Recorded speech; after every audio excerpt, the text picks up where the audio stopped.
கலங்கி கொண்டிருக்கிறாயா? துக்கப்பட்டு கொண்டிருக்கிறாயா?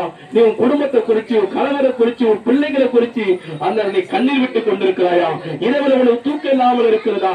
நிம்மதி இல்லாமல் இருக்க? எல்லாம் இருந்தோம், வீடு, நலம், பொருள், படிப்பு, நல்ல வேலை எல்லாம் இருந்தோம், என் வாழ்க்கையில ஒரு நிம்மதி இல்லையே, எனக்கு சந்தோஷம் இல்லையே. நல்ல கணவர் கிடைச்சும், நல்ல பிள்ளைகள் கிடைச்சும், நல்ல வீடு கிடைச்சும், நல்ல வேலை கிடைச்சும் நிம்மதி இல்லாமல் இருக்கிறாயா? இதுக்காக தான் இந்த இயேசுவை பத்தி நாங்கள் உங்களுக்கு சொல்லுகிறோம். இதற்காக தான் சொல்லுங்க. இயேசு சொன்ன ஒரு வார்த்தை, வருத்தப்பட்டு பார சுமக்குங்களே, நீங்க எல்லாரும் இயேசு இடத்தில் வாருங்கள், அவர் உனக்கு இளைப்பாற தருவா, அவர் உனக்கு சமாதானம் தருவா, அவர் உனக்கு நிம்மதியை தருவா.